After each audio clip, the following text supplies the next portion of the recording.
Merci beaucoup, très impressionné et très heureux d'être là avec vous toutes et tous un samedi après-midi à Montpellier du mois de mai, il ne fait pas très beau. Alors, on doit faire comme ça, je pense, c'est comme ça. Voilà, donc je vais vous parler d'asthme. J'ai plein de liens d'intérêt parce que je m'occupe de cette maladie. Pour bien s'occuper d'une maladie, il faut travailler avec l'industrie. On a vu que tout le monde travaille avec l'industrie et finalement, ça vous ennuie si j'enlève le masque? Et donc, du coup, ça fait plein de liens d'intérêt. J'ai un lien d'intérêt très particulier qui est que je m'occupe maintenant d'un gros consortium qui s'occupe de l'asthme qui s'appelle GINA, qui veut dire Global Initiative for Asthma. C'est une initiative mondiale, tout au début est émise par l'OMS. Et donc, par ce biais-là, on peut commencer à avoir des influences, des initiatives qui vont essayer de toucher le monde entier, l'objectif étant d'harmoniser les pratiques dans le monde entier. Alors c'est simple, hein, la question, il y en a que trois, vous me pardonnerez les anglicismes présents dans tout ce diaporama. Pourquoi j'ai de l'asthme, comment ça marche et quelles sont les conséquences finalement, c'est quand même l'essentiel de ce qu'on discute avec un patient lors de la première consultation. Alors, j'aime beaucoup cette diapositive parce qu'elle rappelle que on n'est pas là pour parler d'interleukine ceci et de cytokine cela, on est là pour parler de symptômes, on est parlé de gens malades. L'asthme, c'est 10% de la population française à peu près, 10%. Première cause d'absentéisme scolaire, première cause d'absentéisme professionnel, des carrières brisées. Hein. Combien on a vu de vétérinaires devoir abandonner, de boulangers, de coiffeurs. Premier poste de dépense de l'assurance maladie, non seulement par les médicaments, mais aussi par les arrêts de travail que ça représente, plus toutes les comorbidités qui vont être développées. Et pourquoi ça? Eh bien, on va en parler aujourd'hui. Et je m'intéresse particulièrement, parce que c'est probablement le rôle des hospitalo-universitaires, de la petite frange des patients qu'on appelle sévères, c'est-à-dire vraiment ceux qui ont la malchance d'avoir une maladie plus sévère que les autres. Alors comment ça marche? L'asthme, c'est une chose toute simple. On a un muscle lisse autour de nos bronches qui est capable de la serrer. On ne sait absolument pas à quoi il sert, on s'est toujours demandé, hein, on ne sait toujours pas. Et la bronche est chatouillable. Alors, il y a des gens qui sont plus ou moins sensibles aux chatouilles. Et les asthmatiques ont leur bronche très chatouillable. Et quand on les chatouille, elles se ferment. Et après, vous comprenez simplement, on respire dans un tuyau fermé, ça fait un effet sifflet, ça siffle. C'est tout bête, mais la chatouillabilité excessive de la bronche, c'est quand même un mystère mécanistique assez intéressant à comprendre. Et puis, il se passe une deuxième chose, c'est que à travers cette chatouillabilité de la bronche, avec le muscle qui se serre, il faut essayer de comprendre à quoi servent nos bronches, finalement. Qu'est-ce que c'est que cette tuyauterie et pourquoi on a des bronches? On a des bronches simplement parce qu'il faut aller emmener de l'oxygène dans nos vaisseaux. Et pour faire ça, il faut une grande surface. Il faut que nos alvéoles, là où ça va se faire, l'échange entre l'air et le sang, fassent la surface d'un terrain de tennis. Et donc, pour arriver à ça, avec des toutes petites alvéoles comme ça, il va falloir en faire. Et donc, il va falloir que notre tuyauterie bronchique se divise pour faire la surface que je viens de mentionner. Et pour arriver à faire ça, on a une espèce de vision finalistique du rôle de la bronche, qui est de comprendre ce qu'il y a dans l'air qu'on respire, l'analyser, mais surtout ne pas engendrer de réaction inflammatoire. Nos bronches sont finalement des grands filtres, des grands tuyaux, certes de conduction, mais surtout des grands filtres pour initier notre milieu intérieur. Voilà ce que tu as respiré, c'est intéressant, ah oui, c'est un agresseur, non, un peu, mais bon, on va le neutraliser, on va le prendre, mais on ne va rien dire, parce que si on dit quelque chose, notre bronche va réagir, on va avoir des symptômes. Une grande poubelle silencieuse, finalement. Et dès lors qu'on est asthmatique, eh bien, c'est là qu'on va rater ce signal. On va être comme si nos bronches étaient dans le sentiment d'une agression permanente. On m'agresse. Je fais une réaction exagérée et en plus inappropriée. On va en parler maintenant. Alors, comment ça se passe? Eh bien, c'est simple. Vous voyez ici, sur ce schéma, la fonction respiratoire. Et quand on me chatouille la bronche, ma fonction respiratoire, elle se casse la figure ici. Comme ça, vous voyez, là, j'ai perdu 20-25% de mon souffle dès qu'on me chatouille. Alors, ça peut être un nuage de pollution, ça peut être un agent bronchoconstricteur, ça peut être une cigarette, ça peut être un chat si on est allergique au chat, ou du pollen, c'est à la mode en ce moment, les graminées, les oliviers sont en pleine forme. Vous voyez qu'en général, et tous ceux qui sont asthmatiques connaissent bien ça, on a le symptôme immédiatement, ça dure, c'est immédiat, on appelle ça l'hypersensibilité immédiate, c'est tout de suite, et vous voyez qu'au bout d'une heure, on récupère une fonction respiratoire normale, jusque-là ça va, c'est vraiment le muscle lisse qui s'est contracté, et puis il y a une deuxième phase, les Anglais appellent ça Late Asthmatic Response, c'est ça que ça veut dire, LAR, qui est, vous voyez, beaucoup plus prolongée, éventuellement beaucoup plus sévère, et qui correspond à de l'inflammation. C'est l'irritation, c'est cette réaction inappropriée qui se passe dans la bronche dont j'ai parlé. Cette hyperréactivité bronchique, ce muscle lisse qui se contracte de manière trop précoce, c'est présent à la naissance quasiment. Il faut être nordique pour être prêt à faire ça. Il y a un peu plus de 400 mamans qui ont été d'accord pour que leur enfant, dès l'âge de 1 mois dans la couveuse, ait un nuage d'un agent bronchoconstricteur dans la couveuse, intubé, ventilé, et qu'on voit s'effondrer la fonction respiratoire de leurs enfants dès l'âge de 1 mois, et c'est très notable, et ça prédit le fait qu'ils auront de l'asthme, effectivement, à l'âge de 7 ans, beaucoup plus tard, donc, en perdant aucun enfant, c'est bien des nordiques. Quand on a regardé les biopsies des gens qui mouraient d'asthme, c'est vraiment pas faire une injure que de dire qu'on n'a rien inventé. Vous voyez que M. Charcot et M. Leyden avaient décrit des cristaux, c'est la petite diapositive en haut à gauche, ces fameux cristaux de Charcot et de Leyden, donc, ils ont découvert qui correspondent, on le sait aujourd'hui, à cette inflammation, qui sont des éosinophiles. Certains types de globules blancs, on en a tous, j'en ai, vous en avez, enfin je vous le souhaite, mais il y a un moment où dans l'asthme, on ne sait pas pourquoi, il y en a des tonnes qui vont dans les bronches. Et qu'est-ce qu'on a vu d'autre? On a vu des cellules qui fabriquent le mucus en excès, c'est celles qui sont au milieu, hein, les cellules qui voilà, ont trop de mucus. Le mucus, il peut quand même devenir problématique. Vous voyez en haut à droite, ce que peut devenir le pire du pire du pire, c'est l'asthme aigu grave et même l'asthme fatal, quelqu'un qui est mort d'asthme. Vous voyez ce bouchon muqueux qui refait toute l'anatomie des bronches. Vous connaissez la trachée, la branche souche droite, la branche souche gauche, la lobère moyenne. Et vous imaginez bien que c'est plus dur pour respirer quand c'est comme ça que ça se passe. Et donc, on va essayer de comprendre comment on peut combiner mon histoire de muscle lisse de tout à l'heure, mon rôle de filtre de bronche, et tout d'un coup, ces anomalies qu'on voit dans les bronches d'asthmatiques. Et l'école montpelliéraine a commencé avec ce papier tout à fait significatif dès les années 1990. C'est une occasion pour moi de saluer beaucoup de gens de cette équipe. Tout d'abord, mon maître Philippe Godard et son maître François-Bernard Michel. C'est l'occasion de saluer, bien sûr, Jean Bousquet, que vous avez dû voir ce matin. C'est l'occasion de saluer Pascal Chanès, qui m'a tout appris, avec qui je travaille encore au quotidien. Je pense que beaucoup d'entre vous l'ont connu. C'est l'occasion de saluer Pierre Aubas également, qui a travaillé dans là. Et qu'est-ce qu'ils ont dit? Ils ont dit, bien voilà, cette inflammation, cette irritation, ces cristaux de Charcot-Leyden correspondent donc effectivement à ces fameux éosinophiles, ces petites cellules qu'on voit en rouge. Et plus la maladie est sévère, et plus il y en a dans les bronches des asthmatiques.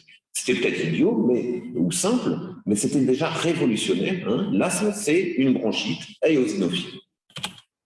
Et on est revenu au cours d'immunologie, et vous allez comprendre que je vais vous parler un peu d'immunologie. On est revenu à la chose simple, qui était qu'on disait, eh bien voilà, comment on va de mon histoire que je viens de raconter jusqu'à mon éosinophile, on passe par tout un tas de globules blancs qui sont dessinés ici, et on arrive à l'éosinophile, c'est facile, on trouve les médiateurs qui sont en cause, interleukine 4, IgE, il y a interleukine 5, il y a interleukine 13, et on trouve ces éosinophiles dans la bronche, et en plus tout ça, ça explique bien aussi mon histoire de muscle lisse, et ça part bien d'en haut, ça part bien de ma bronche qui a respiré quelque chose de pas bon, ici par exemple, des acariens de la poussée.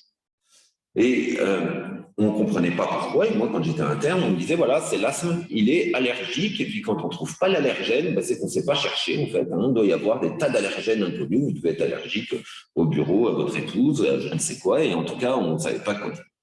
Et la génétique est passée par là. Et ça a été une des plus belles études jamais réalisées. On a identifié les gènes de susceptibilité à l'asthme avec des cytokines, il faut entendre parler, TSLP, IL-33, qui s'appellent des alarmines. Qu'est-ce que c'est que ces alarmines? Ce sont des petits signaux qui sont fabriqués par notre bronche, par l'épithélium des bronches, et qui donne le signal d'alarme. Vous vous souvenez ce que je vous ai dit tout à l'heure, le filtre, la poubelle silencieuse, et bien tout d'un coup, la poubelle est bruyante. On m'agresse, alarme. Ça part donc de bien son nom, alarmine.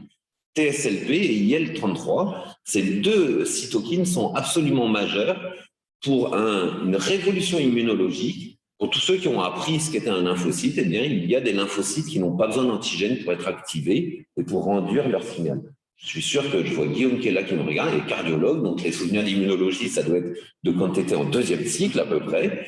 Eh bien, un lymphocyte, moi j'avais appris, c'était simple, il faut une cellule présentatrice d'antigène, il faut un antigène et mon lymphocyte est activé. Eh bien non, il y a maintenant des lymphocytes qu'on appelle innate lymphoid cells, de type 2, qui sont les plus importantes dans les bronches pour fabriquer les signaux qui recrutent les éosinophiles dans les bronches. Alors les conséquences de ça, et puis je vais essayer de ne pas y passer de ma vie, c'est que les asthmatiques perdent du souffle. D'abord, ici, ce sont des Anglais, des étudiants en médecine asthmatiques qui ont accepté de renifler du rhinovirus, qui est le virus principalement en cause dans les épisodes d'asthme. On les a bien payés puisqu'ils ont eu une fibroscopie avant d'inhaler le virus, une fibroscopie après avoir inhalé le virus. C'était quand même pas très simple. Et puis, on a pris des étudiants en médecine du même âge, mais qui n'étaient pas asthmatiques, eux. Et qu'est-ce qu'on a vu? On a vu d'abord, et c'était quand même un très beau modèle d'asthme, on a vu que les asthmatiques font effectivement le rhume quand ils respirent le virus, alors que les non-asthmatiques, quasiment, ils ne le font pas, ou un tout petit peu.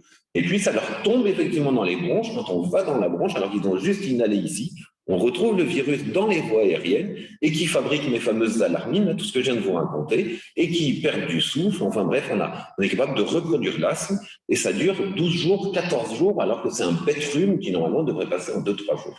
Et donc, on a là toute l'histoire qui s'explique, c'est assez simple, hein, on a bien compris comment ça marche l'asthme. Je suis trop susceptible à un environnement que je considère tout le temps agressif, et du coup, je vais réagir de manière complètement exagérée, inappropriée, et je vais avoir des tas de symptômes, et ça va mal se passer. Alors, vous avez tous déjà entendu le mot asthme. Si vous tapez Google, il y a 2 mots qui vont sortir avec asthme. Il va sortir ventoline et cortisone. L'inflammation, je vous en ai parlé, c'est pour la cortisone. La ventoline, pour le muscle, c'est aussi simple que ça. Dès 1973, on pouvait encore publier dans le British Medical Journal, avec une étude sur 20 patients et 4 semaines, eh bien, il y avait 2 objectifs, c'était de réduire l'exposition aux corticoïdes et de réduire l'exposition à la ventoline. Pourquoi ça? C'est très intéressant, la cortisone. La cortisone, on a découvert que les asthmatiques, enfin en tout cas que dans les forêts d'Amérique centrale, au Brésil, les Indiens avaient de l'asthme. Je vous rappelle que le mot asthme, c'est juste apprivatif et smeu, c'est juste respirer. Eh bien, ils mangeaient des surrénales de brebis. Et pas faire injure aux endocrinologues dans la pièce que de dire que c'est les surrénales qui fabriquent la cortisone. Et les mêmes Indiens mâchaient des feuilles d'un arbre, pardonnez-moi, j'ai oublié le nom, et dont on sait qu'elles ont de l'éphédrine à l'intérieur. Donc finalement, les traitements de l'asthme, on n'a jamais fait que reproduire ce qui existait 5 000 ans avant notre ère. Et vous voyez que la cortisone, qui est un médicament de synthèse fabriqué pendant la Seconde Guerre mondiale, hormone qui était censée être celle du débarquement de Normandie pour les militaires, hein. On avait pensé, comme c'est l'hormone du stress, ils s'étaient dit on va donner ça. Pour la petite histoire, hein, ils sont descendus avec de la morphine dans la poche et non pas de la cortisone, les GI sur les plages du débarquement. Donc, ça n'aurait pas été inintéressant de voir ce que ça aurait fait avec de la cortisone, mais quand même. Et donc, on l'a développé en 1950, à peu près, entre 45 et 50. En 1960, on en donnait à tout le monde, et en particulier à tous les asthmatiques. Et dès 1970, on essayait de s'en débarrasser. 10 ans pour que ça devienne le règne, et on est encore en 2021 en train d'essayer de s'en débarrasser. Et pourquoi on essaye de s'en débarrasser? Et pourquoi, on donne de la cortisone? On donne de la cortisone parce que ça bloque les éléments dont j'ai parlé tout à l'heure, interleukine 5 et interleukine 4, et ça tue les éosinophiles. Alors, comment ça marche? Ça marche super bien. Si on paye les gens pour prendre leur traitement, globalement, et ça, c'est une étude qui a mené beaucoup Jean Bousquet, une étude qui s'appelle GAUL, qui a fait date. Eh bien, on bloque à peu près l'asthme, hein, on neutralise l'asthme avec une ventoline améliorée et de la cortisone améliorée. Chez 80% des gens à peu près, il reste bien 20% qui ont la forme sévère de la maladie, où il va falloir faire autre chose. Malheureusement, et ça c'est quelque chose sur lequel je travaille moi maintenant depuis une quinzaine d'années, En pneumologie, vous savez, on a un grave défaut, on nous appelle corticothérapeute. C'est pas super élégant comme réputation et on essaye de s'en débarrasser coûte que coûte. Alors, corticothérapeute, ben oui, et là, c'est très, très vrai. Vous voyez, ça, c'est l'assurance maladie, c'est les données de l'assurance maladie, donc ça n'appelle aucun commentaire particulier. Vous voyez que si vous avez de l'asthme, c'est les bleus. Eh bien, il y a en gros 3,3 boîtes de 20 mg de cortisone, de 20 comprimés à 20 mg de cortisone dans votre pharmacie. En tout cas, c'est ce que vous avez acheté dans l'année. Autant d'antibiotiques. Notez que même quand vous n'avez pas d'asthme, la cortisone, c'est un médicament, il y en a à peu près partout qui n'a pas une boîte de cortisone quelque part dans sa pharmacie. Eh bien, la cortisone, c'est pas bon. Hein. On a entendu le syndrome métabolique. Hein. Georges nous a dit ça va greffer le foie. Eric nous a dit ça va être la catastrophe. Je pense que Guillaume va nous dire que la cortisone, c'est pas bon pour le cœur non plus. Et vous voyez que la cortisone, ça cumule tout ça. Hein. La cortisone, c'est l'élément qui va faire le syndrome métabolique du futur. L'ostéoporose, dès 500 mg de dose cumulée annuelle, 25 comprimés à 20 mg, et vous aurez dans 10 ans probablement l'ostéoporose. Aucun médecin ne partage vraiment ce genre d'informations. Vous voyez, pour le diabète, etc. J'adore cette diapositive, je vous montre souvent. J'aime beaucoup le flegme britannique qui, en 1992, disait « Steroid sparing drugs may be useful », c'est-à-dire, ça se trouve, des médicaments qui épargneraient la cortisone pourraient être utiles. J'aimais beaucoup, alors qu'on avait tous nos asthmatiques à nos consultations qui se cassaient en 1000 morceaux d'ostéoporose. Alors, beaucoup, à ma consultation, dans tous les endroits où je vais, dire oui, mais cette histoire de cortisone, c'est fini, on ne donne plus de cortisone aux asthmatiques, c'est pas du tout vrai. Vous voyez ici, que ce soit les Allemands, les Italiens, les Anglais ou nous, on est là, c'est une affreuse stabilité et rien n'évolue. On a beaucoup tapé sur les médecins généralistes qui n'y peuvent rien du tout, ils n'en donnent pas plus que nous, et il faut reprendre notre mal en place. Alors aujourd'hui, la mode est à faire des consensus et on s'est battu pour faire un consensus mondial ici à Montpellier. On s'est mis d'accord, on a mis d'accord le monde sur le fait qu'au-delà de 5 mg de dose cumulée annuelle, c'était inacceptable. 5 mg qui correspondrait à peu près à une supplémentation d'insuffisance surrénalienne. Alors les premiers essais étaient publiés en 2005. Une fois encore, il faut rendre hommage à Jean Bousquet qui a parlé ce matin. Premier traitement qui épargnait un quart à peu près des épisodes sévères d'asthme où on prenait la cortisone. Et puis là, c'est pour rappeler que c'est Pascal Chanès qui a montré le premier qu'il fallait bloquer une autre interleukine, qui s'appelle l'interleukine 5. Vous voyez ici, il y a une publication vraiment importante dans la continuité des éosinophiles. On a bloqué les éosinophiles et avec ces médicaments, ici un anticorps monoclonal qui s'appelle du mepolizumab, donné en sous-cutané toutes les 4 semaines, on épargne à peu près 50% de la dose de cortisone et on arrive à sevrer à peu près 86% des patients. Moi, j'ai participé plutôt à cette étude-là avec un antirécepteur de l'interleukine 5 qui s'appelle le benralizumab. Et vous voyez ici, c'était très joli. On faisait du sevrage en cortisone chez les patients.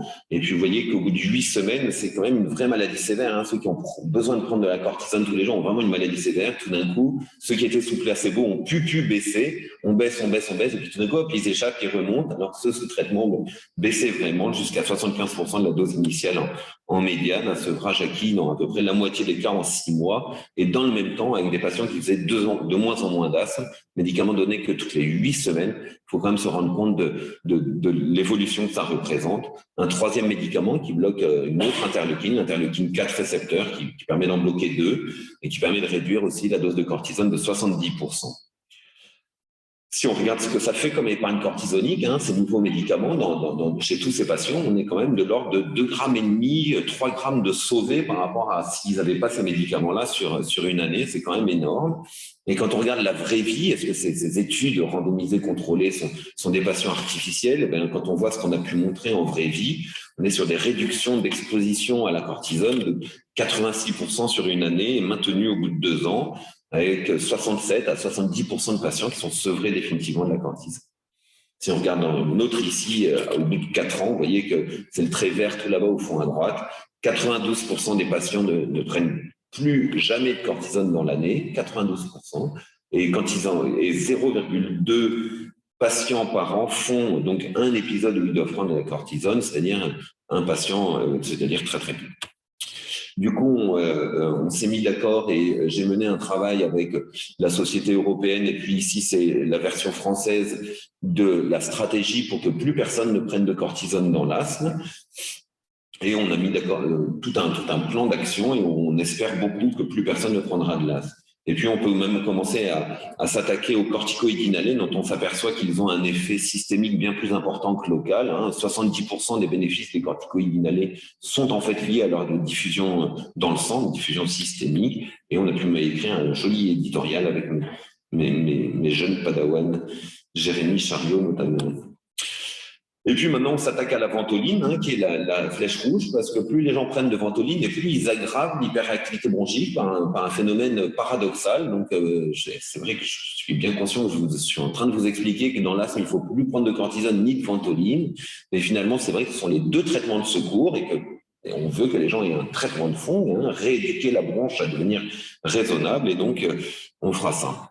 Et puis, tous ces mécanismes immunologiques que je vous ai montrés, IL-C2, interleukine 4, tout ça, si j'étais gastro-entérologue et je vous parlais de l'œsophagite éosinophile, je vous montrerais exactement la même diapositive, sauf qu'en haut, au lieu d'être l'épithélium des bronches, plus grande surface d'échange avec l'environnement, eh bien, ce serait l'épithélium du tube digestif. J'étais dermato, je vous l'aurais mis avec de la peau et je vous parlerais de la dermatite atopique. Si j'étais ORL, je vous montrerai la polypose nasocinusienne, c'est exactement le même schéma également. Et de nos jours, avec ces mêmes médicaments, on traite toutes ces comorbidités. Et aujourd'hui, on ne parle plus de l'asthme ou de la dermatite atopique, on parle de tout ce spectre de maladies qui s'appelle les maladies de type 2. Et on se réunit, on a des staffs toutes les 4 semaines avec toutes ces spécialités, parce que le même anticorps monoclonal permet de traiter 1, 2, 3, 4 maladies parfois, réunies chez le même patient. Et puis enfin, eh bien, il faut toujours remonter plus haut, et c'est ma fierté de l'année.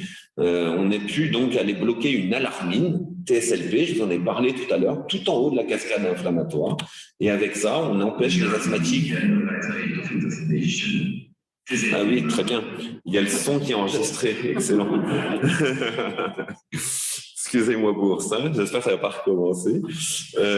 On réduit les hospitalisations, pardonnez-moi, de 85%. Pardonnez-moi, vous voyez ici, les asthmatiques ne sont plus hospitalisés. 85% de réduction des hospitalisations pour asthme en bloquant tout en haut la cascade. Voilà, donc voilà toutes les options qu'on a aujourd'hui, c'est magnifique. Et on commence donc à parler de rémission. On a des patients qui sont guéris de leur asthme, guéris sous traitement. On espère qu'un jour, en remontant toujours plus haut dans cette cascade, on pourra les guérir sans traitement, mais on a environ, pour tous les patients qu'on traite, on a environ 30 à 40% de patients qui parlent eux-mêmes, qui disent « je suis guéri de mon asthme, j'ai oublié que j'avais de l'asthme », ils ne prennent plus aucun traitement, ils ont une injection tous les 2 mois et on commence à les passer tous les 6 mois. Et on avait déjà anticipé ça c'est aussi grâce à ce qu'on avait pu écrire il y a quelques années dans le Lancet, qu'il fallait arriver à ça, c'est-à-dire ne plus prendre de traitement tous les jours, plus prendre de ventoline et être plus qu'avec des traitements monoclonaux. L'avenir, qu'est-ce que c'est? L'avenir, c'est de mieux comprendre encore cette bronche qui réagit de manière excessive et inappropriée. Et donc, on a la chance d'avoir une équipe, une CERN désormais dédiée à cette susceptibilité respiratoire environnementale, cet excès de réactivité qu'on peut avoir. On est tous très inégaux face à l'air qu'on respire. Il y en a qui deviennent très insuffisants respiratoires, ils peuvent respirer tout ce qu'ils veulent. Et on est donc heureux et nombreux d'y travailler. Et je vous remercie.